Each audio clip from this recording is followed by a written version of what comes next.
O Silvia, tu?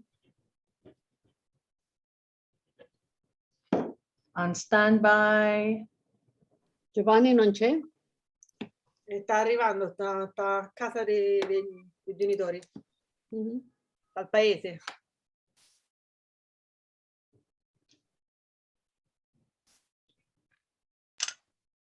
Okay, we're ready. Not yet, please. Just waiting for Facebook to share to page. Okay, John, whenever you're ready. Well, hello, everybody. Welcome to Friday. Today we have, very happy to have Paul Wang. Paul Wang is an urban sketcher, a brand ambassador, and an art educator. So he's many things rolled up into one. Paul will be showing us a small film of his artwork, etc. And then we're going to devote the rest of the time to Paul doing his artwork. You can ask Paul questions. As we went over yesterday, you saw some of the colors that's on Paul's dot cards. Paul's open for questions, so please ask away. If you're on Facebook, I'll relay your questions to Paul. If you're on Zoom, you can ask directly. With that, Paul, thank you so very much for joining us today. Thank you, John. Thank you, everyone, for having me. So glad to see all of you here today. So I'm going to start by welcoming you. And if you like to sketch along with me, feel free to do so, so that you're not just watching me. I'm going to start by introducing myself, especially to friends who are new to me. This guy. Uh-oh. Oh. So hopefully you can see my presentation slides showing up on your screen. Yes, it's working Yes. perfectly. Fantastic. So my name is Paul, and I've entitled today's little demo, called Drawing from the Heart. It is both a physical and a metaphorical way of working for me. And some of you may have seen my work on Instagram, but you may not know a lot about me, but I'm an art and design educator at heart, and that's what I do day in, day out, and I love to teach. But my background started in interior design, and I went on to design the stage. And also I did a bit of architectural lighting for several years. So there is a lot of experience in the built environment as well. So on the right side, you see the days when I was lighting the stage, and also the days when I was visiting the job site, lighting buildings and spaces. So and those really helped me grow as a creative person. And also hopefully that's also going to tell you why I love dramatic colors and lighting in my drawing and painting as well. And I'm, like I mentioned earlier, teaching and learning is a big part of my my work and also what I like to do. So these are some of the examples that I like to tell you more about. I've spent many years, almost 20 years at a design school in Singapore, teaching foundation classes for students growing to become landscape architects, and interior designers as well. On the right side, I also conduct a lot of urban sketching workshops in Singapore and also around the region, also in Europe as well. Hopefully, I'll be able to do that very soon again. And lastly, I also do professional development workshops for Singapore art teachers at the academy. So this is one of the pictures from our visual journaling workshop where I took them out to a cafe to sketch. So this is what I do very often.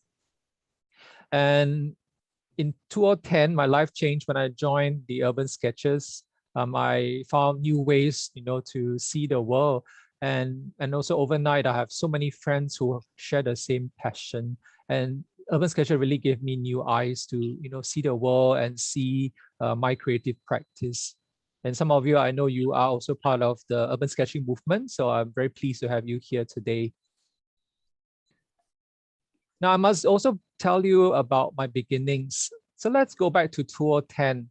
And I don't think many of you have seen, what I was drawing in 2010 or 11 years ago. But here's one sketch for you to see. And this was done on location, February of 2010, when I just joined the Urban Sketchers. I haven't drawn for a very long time. The only drawings I did was very technical, mainly for work. And looking back at this piece of drawing, I can tell you so many things, it's terribly wrong. I can correct, 10, 20 different things now looking at it again. But showing this sketch is to just remind you that we're all on this journey together. And some of us may be drawing this way, and that's perfectly fine. And looking back, I really had to go through this phase of drawing every brick, every leaf, so that, I hone my skill and, be better at looking at the world. All right. And with this reference, right, with this sketch, now I will take you on my journey. And feel free to ask me questions if you have in the chat box. We can answer along the way. And after that, the following year was a year of experimentation. And I began to ask myself as a designer, at heart, what if and why not? And by asking those questions, open up for many other questions. And my way of working with, paint, different materials and paper started to shift. Of course, I had a few heroes along the way. I adore them, had all their books. I was reading and watching their videos ferociously. But internally, I was asking, what else can I do? What else can I change? And that was the year of asking, interesting questions. And that took me on a journey. And then, the following year was about breaking the rules. And it was also a year that, I started to be more bold, and, I treated this urban sketching as a way to play and to try out new things and look over someone's shoulder. And some of us, maybe already starting to do that. And I hope you'll do more. And today, I hope you will see this whole demo as a way to inspire you to start playing again.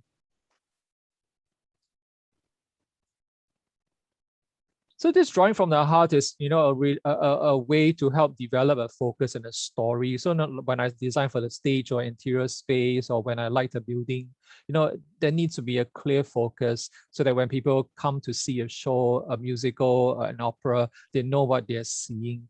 So by creating this focus of drawing from the heart, it is also drawing from our own heart, how our own heart supplies blood around the body. So often I'll identify a focus where I want the story to start and start to develop, my story from there, my visual story. And you can see I start to grow the sketch and start to spin it around, spiral around, and then return back to the focus as well. And that's what I mean by drawing from the heart. So you can see our cardiovascular system is a complete system. So think about your creative process also, in this manner. Travel is also, after joining the Urban Sketchers, it's a really big influence for me because, it was a source of inspiration. It was where I learned how to wander, and you can see those two words up above. Wander with an A, W-A-N-D-E-R, is to learn how to dream, learn how to see beyond the surface. And W-O-N-D-E-R is what Urban Sketchers do very well, to move, to explore, to meander. And going on a trip, like this page, is showing you my last trip to Lisbon, okay, to join the Urban Sketchers Symposium. And this is where, I got to wander, and that really fueled my creative process. As an Asian person from Southeast Asia, I think Eto can attest to this. We love our food. And, Bali is where you can find some of the best cuisine, and I love to draw them as well, so that I don't just eat them, don't just enjoy them, but I also, record them as well. Hopefully I can do this very soon. So this is currently, things I've been doing. I'm interested in lines, in color, in textures, and in shapes. And I love to use my drawing to, tell stories, record, memories, and then hopefully this will help me, appreciate the world at large through different lenses. So the last, I'm sure all of us can identify with the last 2 years. Last year, we were all trapped. For me at least, I couldn't travel anymore, and I had to change. I had to pivot. And this is where, last April, when we first went to lockdown, we heard a lot of murmuring and a lot of, sketches saying to us, to me, and I can't draw on location anymore. I can't draw the same window view. I can't draw my house another 10 times, I'll go crazy.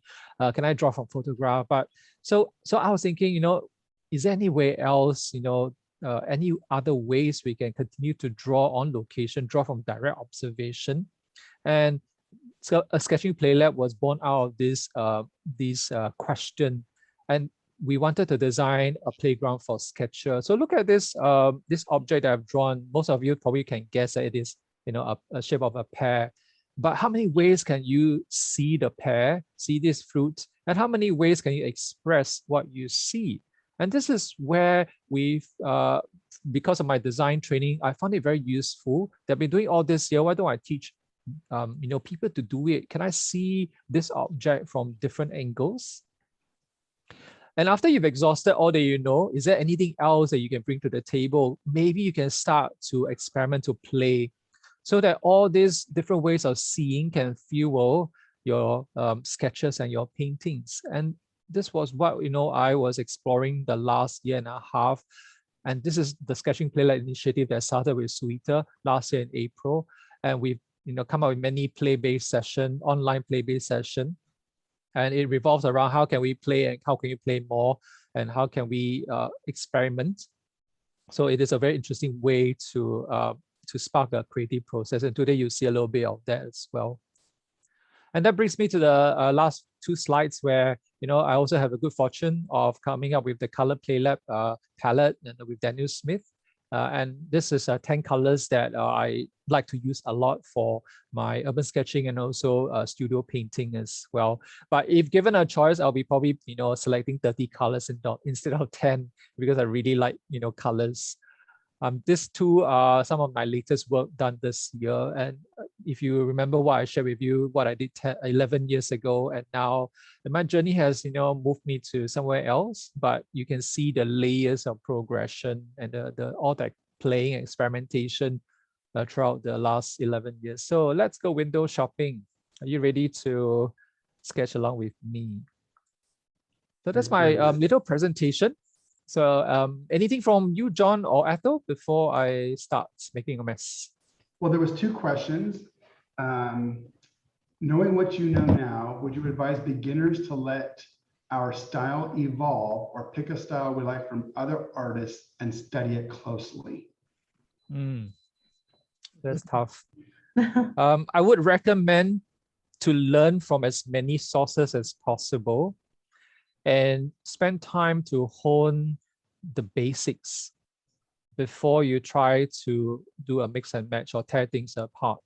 So learning how to draw accurately, with precision, with intention, it's important.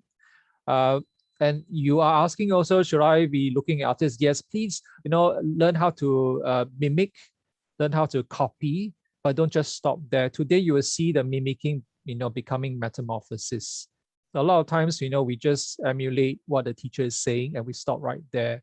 And then the teacher must now remind you to ask your own question. What if you did this? What do you like about that? And along the way, hopefully, I can supplement some of the comments I've just made as well. And what's the second question, John? Second question is, and I think you did this through your beautiful display of what you showed. You showed how you've changed over the years. So the question is, your style is very fluid and energy driven, dynamic. Do you agree it takes a lot of experience before you can achieve that? Yes. So the fluidity is built on structure. The spontaneity is choreographed. So like I mentioned earlier, you do need to have a very clear discipline learning process, so there's no learning gaps. Then you can start flying. So if I may put down two words for you to think about, okay, roots and wings. Can you see on my desk? Yes. All right, so these are two very important big governing principles that I often teach with. So if you are new, I do ask that you invest time, maybe months and years, to build your roots before you start flying. Some of us have been stuck in this rut of learning for a very long time. So my duty as a teacher is to push you out of the nest and get you to fly and get you to break out of what you know. What else can we bring to the table? And some days, you may need to go back to your roots. I still go back to, the roots or some of the fundamentals. Some days I'll be, trying to take flights, and do crazy stuff as well. I think both are important because we cannot just be grounded. We cannot just be flighty all over the place. We need both. So hopefully this is going to help explain, what I'm gonna do next. I'm gonna bring you to this part of Singapore where we still have nice old conserve shop houses. I like them because there are few windows open, and I'm always drawn to windows, especially when you have laundries out. And I remember going to Portugal, and laundries are right in front of you. They have no problem hiding their laundries, but in modern Singapore, laundries are hidden. You never see what are the laundries and what are washings. So I'm going to try to see if I can do this, but I'm going to see if I can also play at the same time as well. So feel free to interrupt me and send me questions along the way. And just now you may have seen some of my colors. So just now I told you I selected 10, but this is the usual colors that will appear on my table. Of course, I don't bring all of them out for urban sketching. Maybe half of this will come along with me when I outdoors. But now that I'm home, I can use all of them. Becky, Paul is appreciating for the grounding values you shared. Oh, thank you very much. Thank you very much. Yeah, so when I'm looking at someone's drawing and painting, I see that person as well. And sometimes it can be very vulnerable. So I do tell my students that I'm going to see you, and it might be scary to be seen. So let's see. So often, when you have a clean piece of paper, just say hi so that you start to, break the monotony. That's interesting. Why is it interesting? Tell me. To draw over the paint versus drawing first and then painting next. That's I've not seen that before. Yeah, so that is the what if question, and that is the rebel in me that's asking, do I have to always paint and read everything first? Do I have to always do the sky first? And where do we learn all that? And I think part of being an educator is to remind you that the world is shifting. Are you also shifting along with it, or you're just repeating step 1 to 10 over and over again?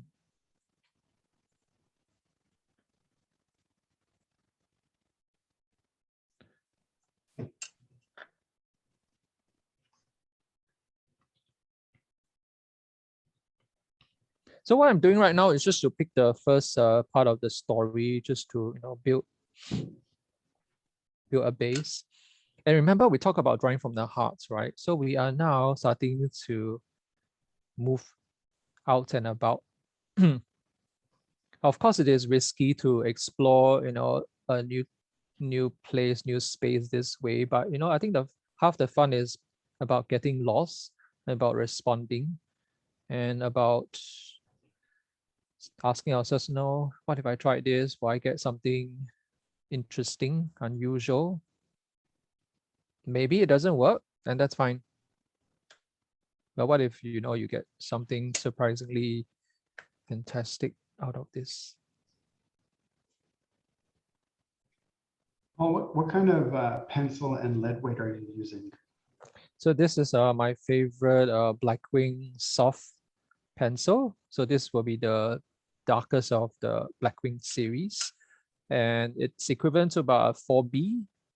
And I like that because I can, press and I can move it around.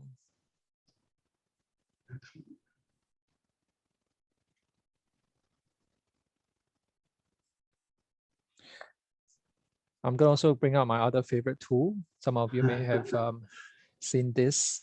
Okay, so this is my cut up credit card. So what I'm doing right now is I am touching paint. because there are passages that are going to require me to move quite quickly. So this is very helpful, okay, to draw.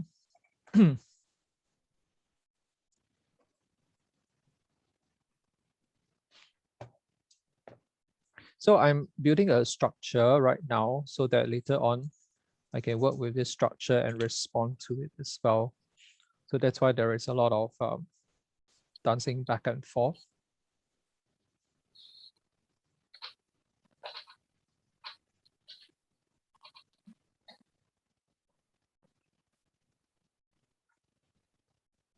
There's a question from MC.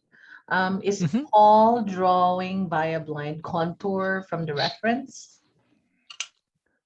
Yeah, I'm sort of walking across my paper. You could say that this is a semi-blind contour because I am comparing what I'm drawing with my printed image, which is this, right? So I am taking a walk around, and that's what you actually do when you are serving something. You're actually navigating through the environment.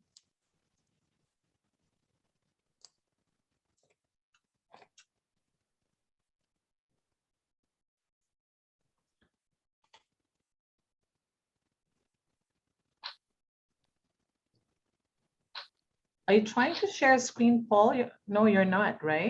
No, I'm not. Okay, I think Yeah. someone accidentally shared screen. Let me just disable the share screen button. Okay. That's okay.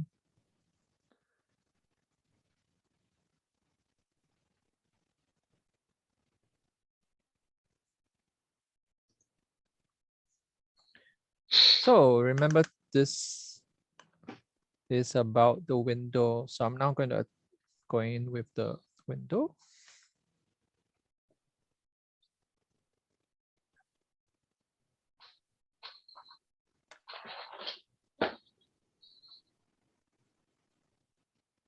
I'm also cycling because when we're outdoors, we need to wait for one bit to dry before we can work on another bit.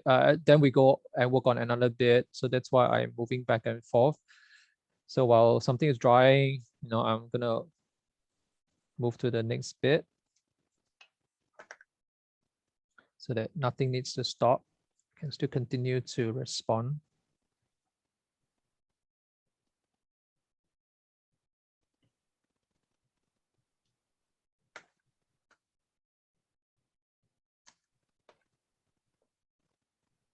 Paul, when you were looking at other artists' work, is there any artist that stood out to you that had a style that you really liked or found inspiration with? Yes, I have two heroes. The first is Charles Reed. He is a rebel. He is an oil painter first, so he brought a lot of the oil painting technique to his watercolor, and he breaks all the rules. He doesn't do light to dark, he does dark to light, and he explains why. So I found that quite useful to reverse my thinking. So he is one person that I really enjoy listening to. And I also look up to Shirley Trevina. She's another rebel. She's self-taught like me, and she is the author of Breaking the Rules of Watercolor as well. So yeah, I can put down the name of the two artists later on in the chat box, so you guys can look them up. Shirley is fantastic. Yeah, I'd love to meet her in person, Shirley Trevina.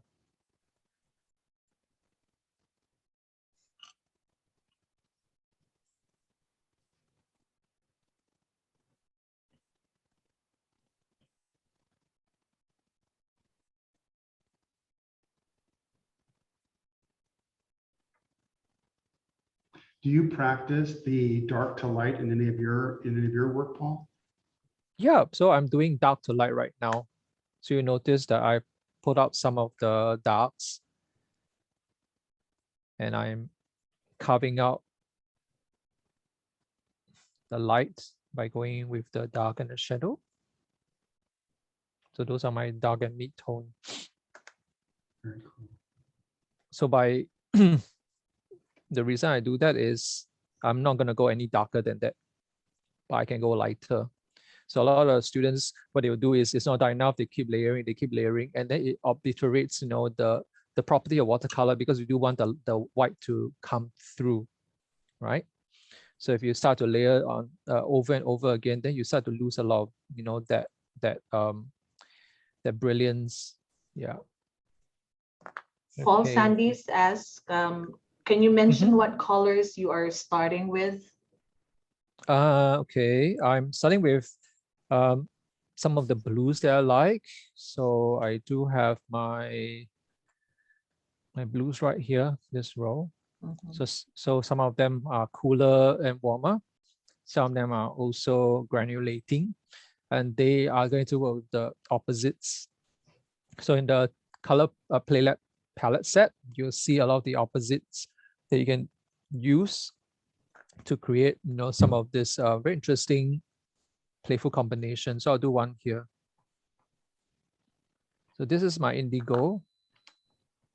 And often what I'll do is I'll pick up the opposite. I'll pick up the transparent pirate orange and I'll go into it. And I'll go in quite thickly as well. Okay, so that, they will start to mingle. And then what you will do is let the paint sip in a little, and then you lift. Then you get that slight swirl, but you still be able to tell apart, what are the colors that you put in.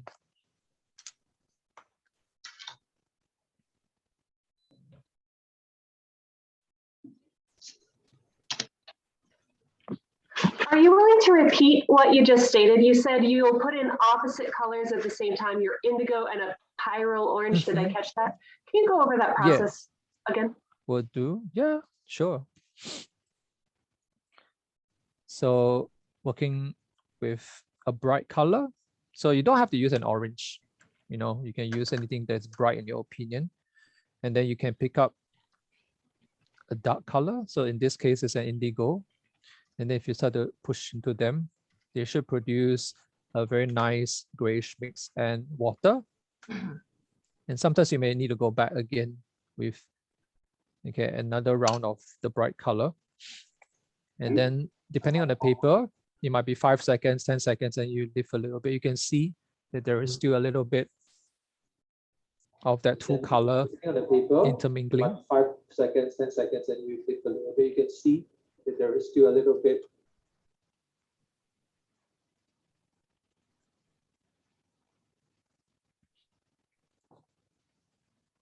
So hopefully that's helpful.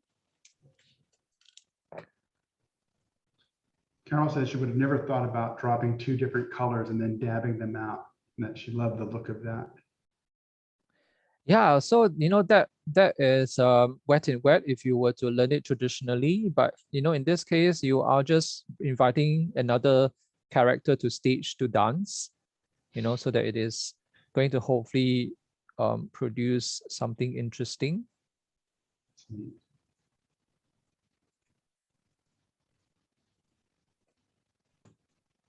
So let's cycle back to this.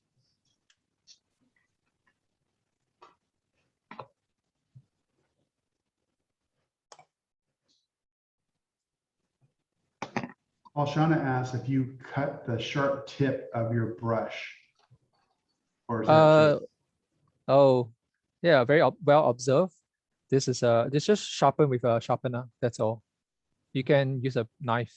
I'm just sharpen it so that I can turn it around back and forth. I'm glad that you're observing. That's one key skill you get from learning how to paint and draw, which I thank my parents for sending me to classes when I was really young. Viewers have really sharp eyes. Yeah. Yes, I can see through you sometimes as well. Okay. You're painting on dry paper now. Do you always use dry? Say that again. You're painting on dry paper now. Do you always use dry, or do you ever do wet into wet? Yes, I do. So sometimes if I like to stretch something upwards, I can wet the paper first. go in with paint. And this is where Daniel Smith colors are fun to play because they disperse without much help. And remember, we can put a second color.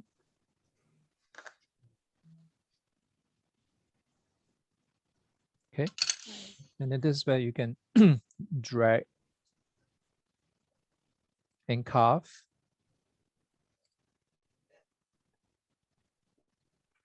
So we do want to have something hard and something soft. Thank you. Welcome. Great question.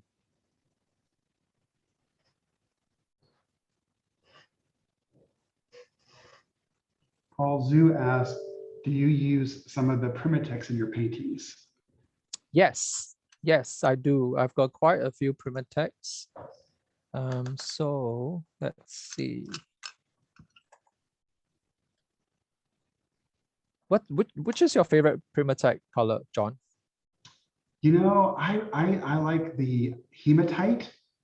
Yes. I just think it has a pretty combination to it.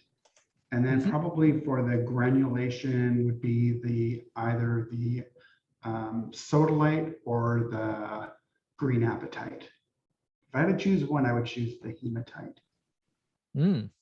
The just a regular hematite or the burnt scarlet? I think just the regular, because it has that kind of very, very, very subtle yellowish tinge to the outside of it as it dries. Yes, yes, yes. And you can put a magnet as well, right? Yes, yeah, very good, yeah.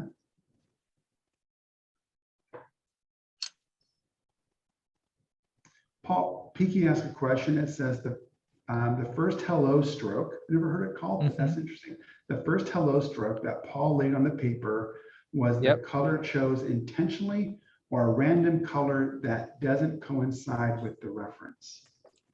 There is a little bit of blue up and down right about here. And also I know some of it is in shade. So, you know, the blue will be a nice base color and I can put anything on top of it as well. Yeah. So it's just a color that I pick, you know, based on what I'm observing.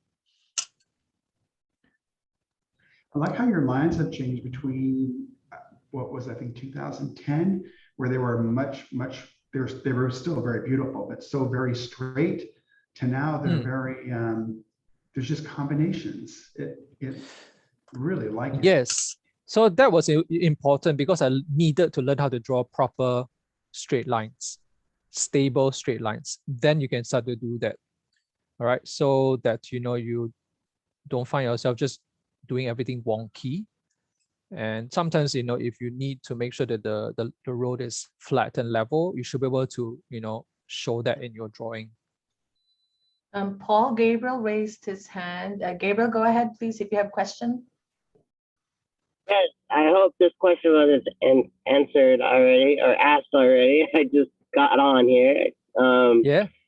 So I love looking at your work on your Instagram. I really enjoy how you get the usage out of the pigment and getting it to really go well with the water.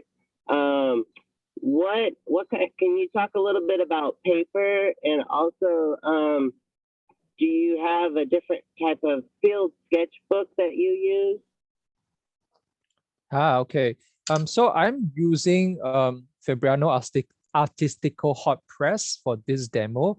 I do like to use hot press because, you know, they are fun to draw with. My pencil doesn't skip, or if I were to use my fountain pen, it doesn't skip. So it depends on the line quality I'm trying to achieve as well. So I like to draw. So therefore I do prefer a surface that is conducive for drawing. You know, so I rarely work with any rough paper because, you know, it's just not a nice sensation to draw with. I like to work with both cotton paper and non-cotton paper. So it really depends on the effect that I'm after, because in this paper, right, it is so smooth that you not see any nice granulating or sedimentation, but you do see some. There are days when I'm doing florals, I will not use a hot press because I do want to celebrate that, you know, that granulation. Yeah. Paper is a personal choice. It really depends, whether you like the look of it. So for example, I'm also incorporating a color pencil for this demo. So therefore, I do want a paper that's conducive, okay, for my color pencil to be to draw on, right? So there's really no perfect paper, if I can say that.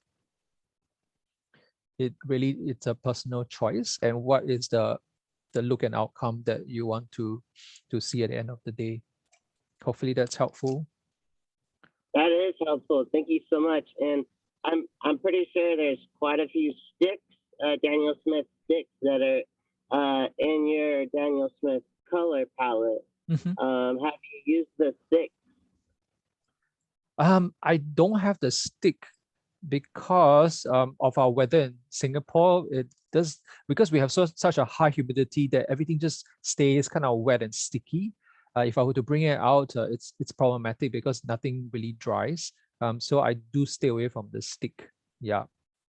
So so I do tend to pour my color into the pan so that it solidifies ever so slightly, so that things don't run, especially when I need to pack up and go as well. Yeah.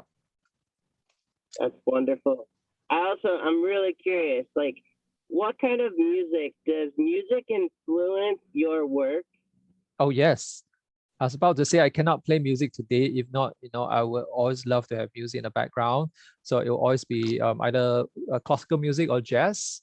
And if I would do this piece, I would recommend a cello concerto by Haydn, because it has a really nice rhythm to it as well, and it's bright. Sometimes you do want something quite moody and slow. I think we need to draw influences from different sources. Sometimes just I love to do my work in the cafe as well, because you just have all this stimulant coming to you from the coffee, from the bread, from the people walking around and past you. And I think that's important, so that you're not drawing in isolation. And perhaps that's part of the urban sketcher in me that wants to connect with the world. So I'm not just drawing for myself. I'm trying to connect. Thank you so much, Paul. Welcome. Paul, when you're using the pen, are you using waterproof ink? Yes, I'm using the Ultramantis document ink for this, so that if I were to put water on it, it's not going to be a problem. But sometimes I do go for non-water soluble ink. Yeah. And on the colored pencil, are those aqua pencils of some type? Yes, so I have both. Watercolor pencil and non-soluble pencil. So I do have a whole bunch of them on my table that I pull out. Excellent. Okay.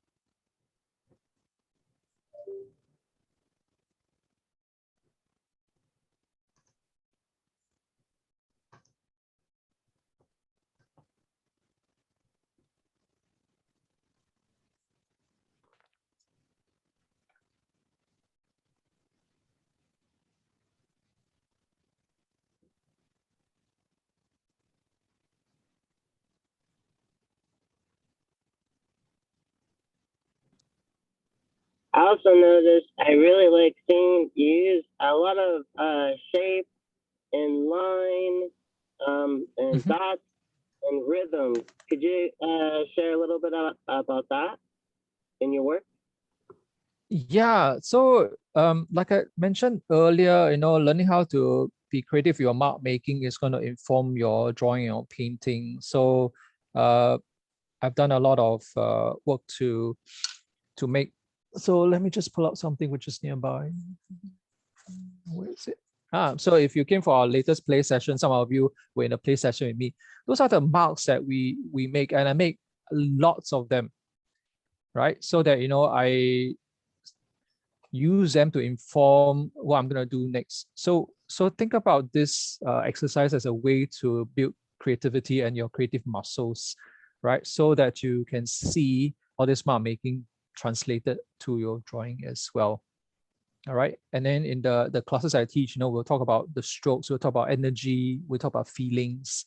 Those are your ingredients to build a sketch.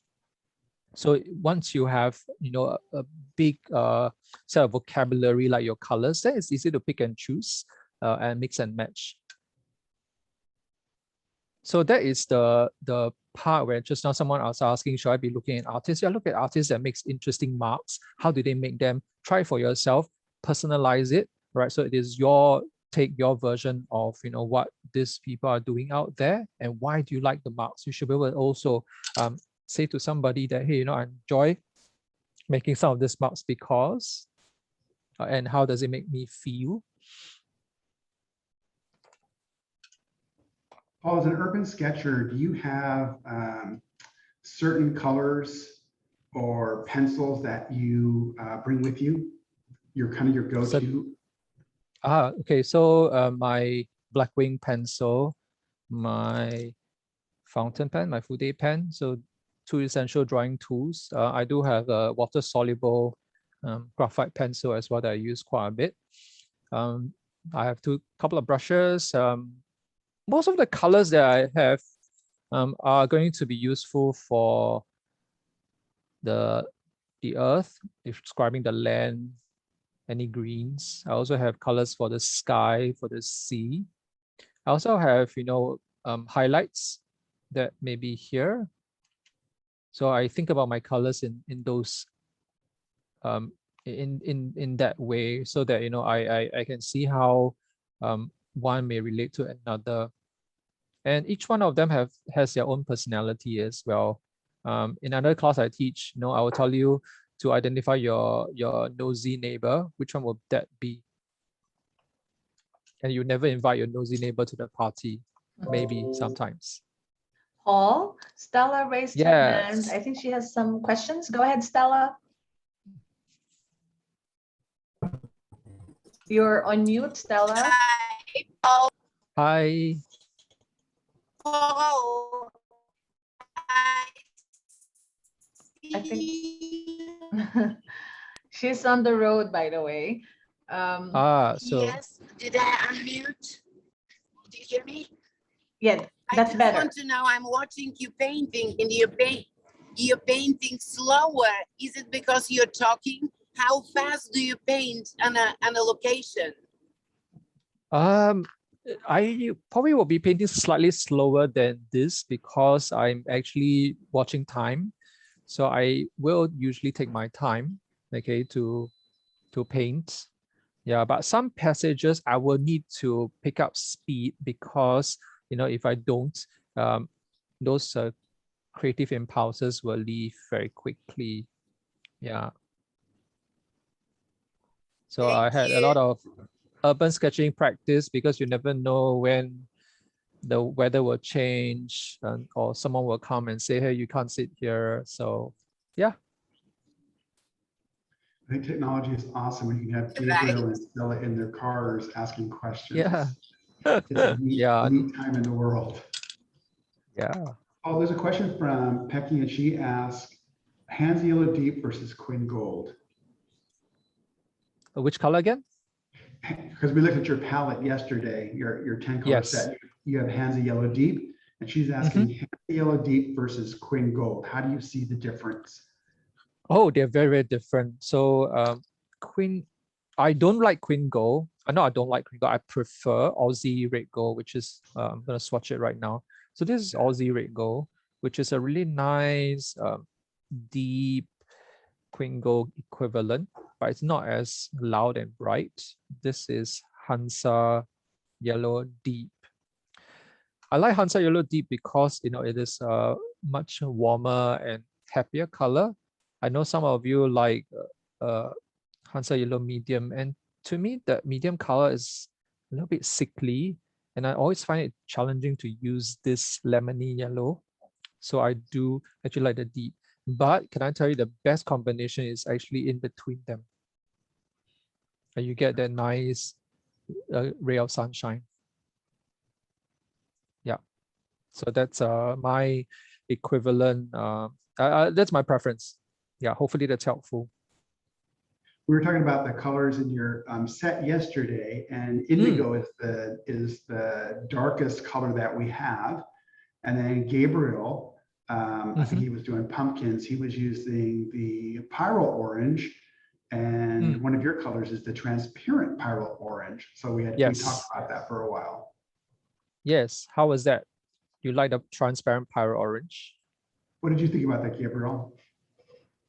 After I worked so hard to get Pyro to be more transparent, and then seeing you use the color, I definitely want to, make usage of that tool when I'm out doing plein air painting. Cool. I mixed the Quinn gold with the Pyro orange to get it more transparent. But now I will just follow the masters and technicians to work easier and smarter. Yeah, do whatever that works for you. Paul, Cindy has something. She says, I'm inspired and feel challenged to open up my painting, watching and listening to you. You're a fantastic teacher. I am so glad I joined our session today. I have felt trapped lately, and right now I can't wait to go out and paint. Thank you. Yay. Well done. Yeah, have fun. I think one of the things to remember is you must have fun, and you must look like you are enjoying the painting, because if not, you'll just be a terrible chore, and then you never finish, or you just hate every minute of it. It must be fun for you and fun for us as well. Paul Zohan has a question. It's Paul, important question. What's your current favorite red or pigment red pigment? Favorite red. I like my permanent Alizali crimson, so that it's like the red that is in the set. But I do need to go for Queen Rose, because I do need a little bit of that pink if I'm doing a still life. And also, there's one color. I'm sorry, John, doesn't come from Daniel Smith. That's okay. It's a cadmium red that I do not that I always have it with me. So this is cadmium red. It's super opaque, so that I can do. So that's supposed to be done towards the end when I start to do a bit of the highlights, so that they stay opaque, they stay right on top of it. So I haven't been able to find a red that can do that for me. So I do have a few odd colors. I don't have a lot of red, but I do have a lot of other blues and greens. Yeah. So this one is from Moe, and she says, do you have to stay truthful to what you see when you paint, or do you add in elements of your imagination? I do a bit of both.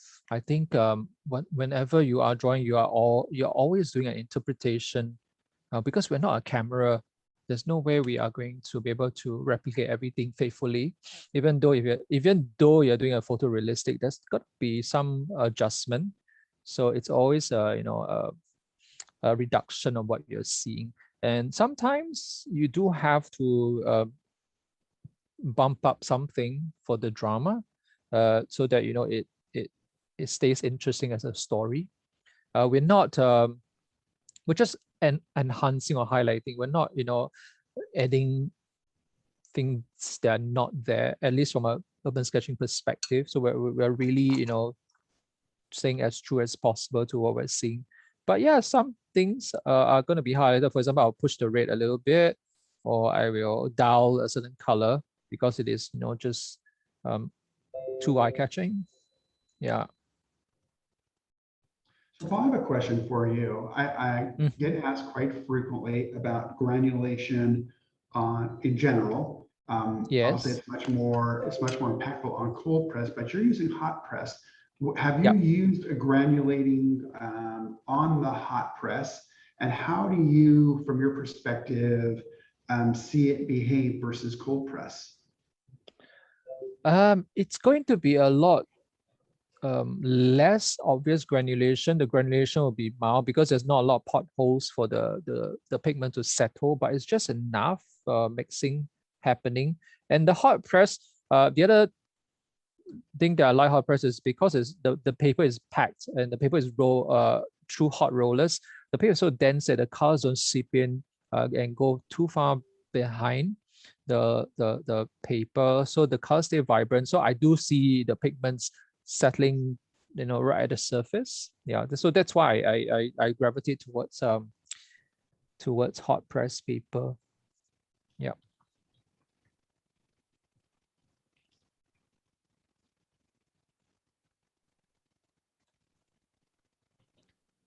Oh, do you ever use a blow dryer? Sometimes, but I don't because it affects the way the paint dries if you use a blow dryer. So I do like it to. So this is a technical question. So again, if you come to class, you know how a blob of water dries? Anyone? Or the one asking me the question, do you know how a blob of water dries? Gabriel, who's asking you? All right, the question was? Do you know I how use a blow water dries? Yeah. So if I were to put this blob of water, right, how would it dry, Gabriel? Well, I prefer my painting to be on an angle, so it dries by gravity. Okay, but if even if it's an angle or if it's flat, how does a blob of water dry? Does it dry from the inside out or the outside in? Have you seen that before? I haven't really given it much thought. So can you find out and let me know? Because I think we should be observing how things dry, whether they are tipped. Okay, and if you think about it, so I will draw a cross section. Okay, and that blob will look like that. Okay, and I'm sure John will have a better physics related answer. How would that blob dry? Because if you use a hairdryer, this blob will dry very differently. And if you're using granulating paint, it will also look different, right? So instead of telling you the answer, I think all of us will have to do both and see what works for you and which paper. John, do you have a nice answer for this? It's going to relate back to surface tension and how the surface tension is related to the heat. But I'm not going to answer the question. I think you're such a fantastic teacher, and people are guessing. I really like the thing of, please try and then get back with the answer. I love that. Such a good teacher. May I speak with this? Because I sometimes use a blow dryer, but usually don't. Yeah, so once you understand, because if everybody's using a blow dryer, then nobody will ask why are we using a blow dryer, right? So go find out. And then don't ask me which blow dryer brand, because then there's another story that we can talk about. Okay, I know somebody asked about brushes. I use a lot of round brushes. I use a lot of round sable brushes. I don't have a lot of flats. Sometimes I do use them. So I'm sorry, I'm going to show you a lot more, but I'm not going to use just 3. I like brown brushes because they allow me to push the paint around, and sable brushes are fantastic because if I were to load up a lot of paint, I can tap and then I can release the paint very quickly on paper. That's how I make all the mess and all the blobs. So some hair just doesn't allow me to do that. So those are just, very personal choices that I make. Gio, you raised your hand. If you have some questions for Paul, just go ahead. Gio? Oh, you're on mute. Oh, okay. All right.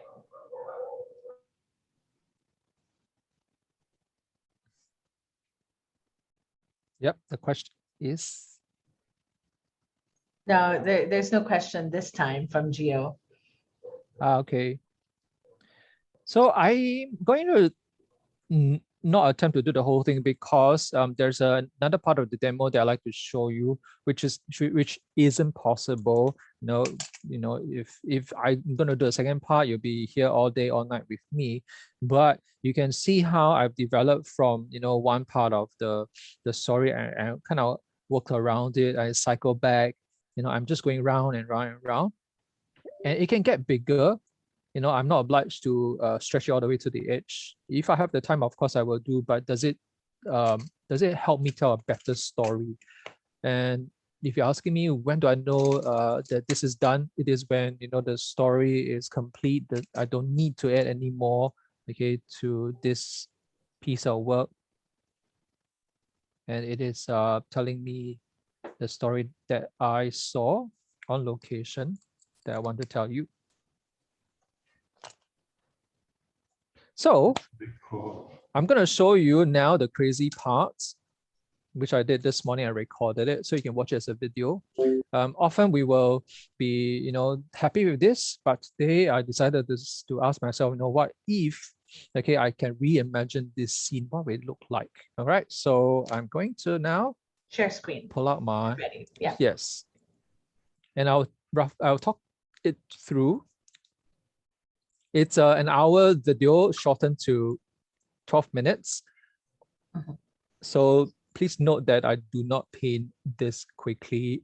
Okay, so let me see, where's that play button? Okay, so I did another version a couple of days ago. It's the same location. So that's the original sketch.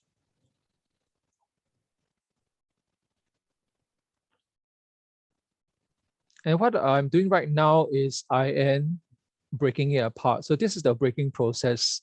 And this is where I will imagine this like a jigsaw puzzle. And just now you saw how I pieced the different aspects of the sketch together. And there are ways that I use to cut them. So it's not random, it's very intentional. There are some random cuts as well, but I'm just making them bite-sized. I'm also making them of different sizes. And here you can see that what I'm doing is I am looking at every piece, studying its strengths and weaknesses and why it is interesting in my opinion. And this is a lesson that I learned from COVID, that some of us had to pivot, some of us had to readjust our lives. Some parts are no longer relevant and we have to let that go. And this is what I'm doing. Some parts are going to be left behind or used later. And some parts have now a new home. And for some of us, it is a difficult lesson to let go of something. And, I use art to help me learn that as well. And parts that may seemingly not fit now have, a new role to play. This is the bridging process where I'm connecting some of the dots. I'm extending some of the edges. I'm making some of the shapes bigger. And just now you saw me creating the window. I found, some existing shapes that now is helpful to create that window that I did earlier.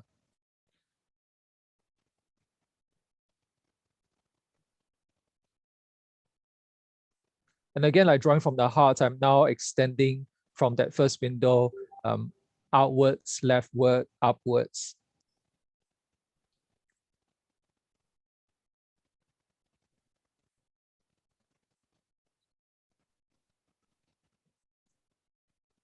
And whenever I pick up my drawing tool, I am just giving myself time to pause, think, and observe what I'm actually doing. When I use the brush, I'm expressing, I'm playing.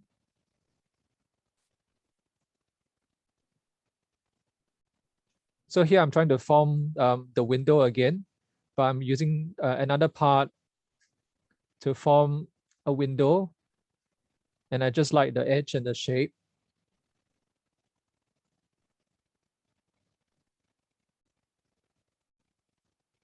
And you can see I'm using my color pencil to extend some of the smaller shapes.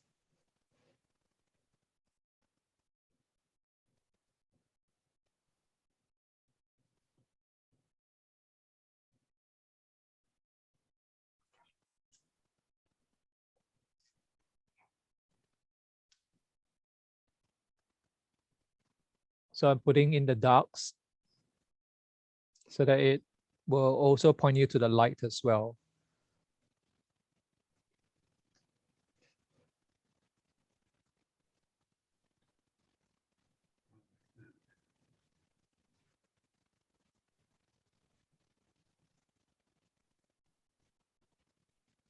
So I've done this breaking and building many times. So if you're wondering if this is the first time I'm doing this crazy thing, no, I've been cutting up my sketches quite often.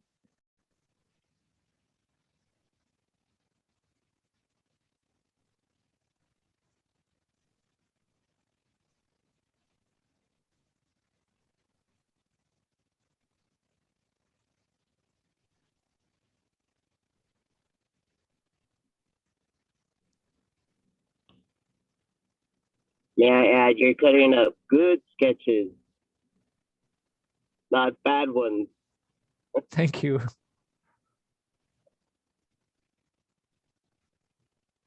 You know, it's okay to cut up a good sketch as well, you know, because you may actually give it new life.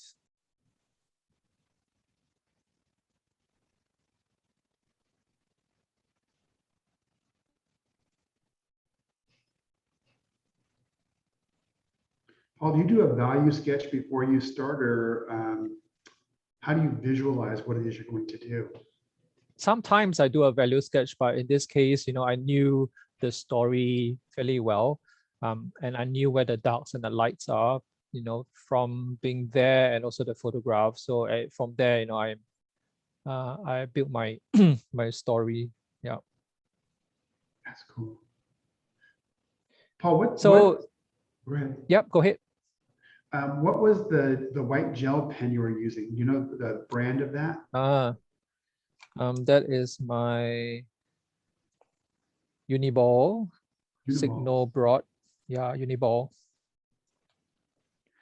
So this is coming towards the end of the breaking and building process, where you can see that I've created an impression, and this is as valid as the original sketch I did. But this is a springboard, a way to help me reimagine. Okay, and it's also a way to exercise my brain, not so much trying to get it right, trying to find the better drawing of them too, just a way to observe, you know, what if I did this. That is neat. And you'll find that we do this all the time in our daily life. A lot of people do that. They break things apart, put them together, and then they find that, oh, this might be a better way to do it. We just forget that, you know, our learning should not be linear. It can go sideways. So now I'm putting in some of the highlights to enhance the story, so that you know that someone is hanging their laundry outside. It's a bright day, and definitely this is unique. You know, this is part of, you know, a certain part of the world. And also this is also to show you how multicultural and diverse we are in Singapore, where we have windows influenced by the French. We have, you know, classical column details. We also have to adapt to the heat, so therefore we have, you know, louvers and shutters. Yeah, so that's the beauty of a shop house. And on the second level is always the house where, you know, the people running a business on the ground floor, you know, they will be staying up here. So drawing and painting, I go back and forth. So if there's a question, why do I go back and forth? It's just because my mind is working at such tremendous speed that I want to respond to that. And also yes. If you had to pick 3 watercolors, what colors would you choose? 3 watercolors, I can't. I'll probably pick French ultramarine, transparent pyrrole orange, and indigo. So 2 blues and 1 orange. Yeah. I like the opposing staircase. One is vertical, and the other one is as it, you know, we saw, which was horizontal. I love the way you're connecting those. That's really neat. Yeah, so what we're also doing is we're inviting the viewer to fill in the blanks, and we shouldn't underestimate, you know, how smart and clever our viewers are. And just a hint here, just a hint there, you know, they will piece the story together. And some, Well, how long- yes, How long would this process take you? for this demo right now, For this, cutting the pieces up and then I took about reimagining? 15 minutes. Took about 50 minutes. About 50, 50? 50, yes. God, that is Yeah. nice. Wow. Yeah, so I've sped it up 4 times faster, but you can see that the journey wasn't very different from what I was doing earlier, but I had that structure in my mind, but I'm just, shaking things up a little bit and borrowing from this, borrowing from that. Yeah. Is the paper that you mounted the cut up pieces the same or different? Yes, it is the same. Yeah, because some of the gaps, are the paper that I was using before. So I do want them to be uniform. Of course, you can switch it up. You can have a different paper. The effect might be quite interesting as well. You took problem solving to a whole nother level, Paul. Yeah. Well, learning art is about problem solving really on the go all the time. Paul, are you teaching online? At the moment, it's only Sketching Play Lab that I do with Suita. That's about it. I haven't done any other teaching online. Yeah. Can the viewers, if they have questions, can they go to your site and ask you some questions? Yeah, they can connect with me on Instagram, or they can send an email to me as well. So Instagram will probably be the easiest to connect, and then we can take it offline, emails. Yeah. Because there's a lot of questions being asked. There's a lot of interest in what you're doing. I will also put this video up on my YouTube channel, so you can also post your questions there as well. So I'm coming to the end, the last 30 seconds, and you can see the bits now where it's about embellishment, it's about refinement, it's about adding in some of the details that will enhance that story. That's neat. So this is the breaking, building, and bridging process that we've been playing as well at Sketching Play Lab. So we can literally take anything, pull it apart, put it back together, and do it multiple times.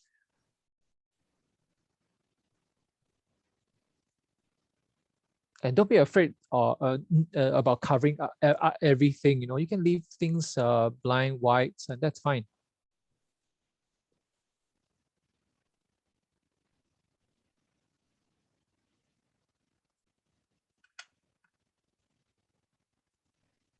We have one last minute and a half. Do you have a size that you typically work in, Paul? One of them depends on my mood and depends on the story that I want to tell. Sometimes it's very formal, nothing crazy. Sometimes, I do want to see if I can pull out the energy of the place. So this is the real painting speed. I've slowed down, show you 10 seconds. The last bit is really just going in with the dots and dashes.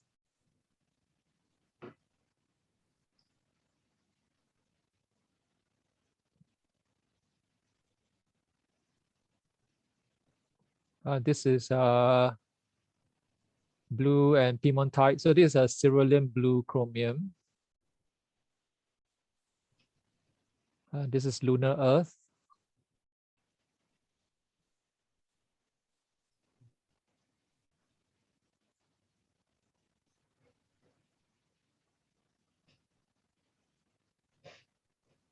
So I haven't quite resolved the right side. I will probably take a look at it as well. So this is the stage that I've arrived at this morning.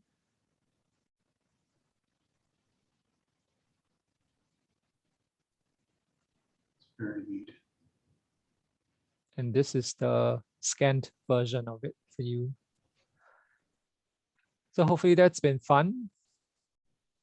And I have the actual sketch on my table, so you can have a closer look. So hopefully that's fun for you as much as for me. That was neat.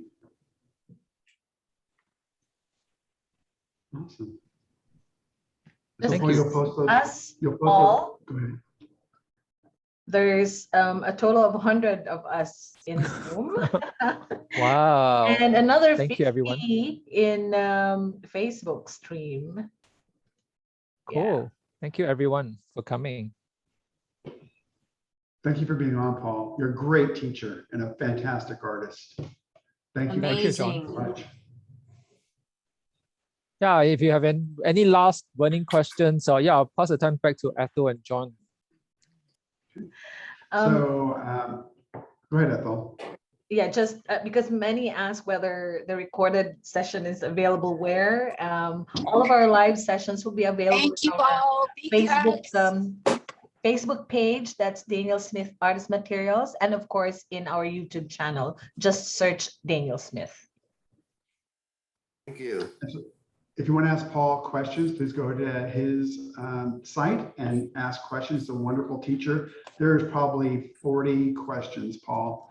There'll probably be another hour of answering questions. So. Yeah. So my Instagram is here on my page, and you can just send me a message, or we can do this again. Hopefully, we have more time to talk to each one of you. Yeah. Would love to have you back again. Thank you. Very inspiring. Thank you, Paul. Yes. Thank you very much. I hope you will now go out and play. Now you get a ball rolling. Now you start rolling your own ball. Okay. Thank you, Paul. Thank you. So much inspiring and fun. Have a great day, fun. everybody. Thank you, everyone. Thank you, Paul. Thank you, everyone, for joining. Thank you, John. Thank you.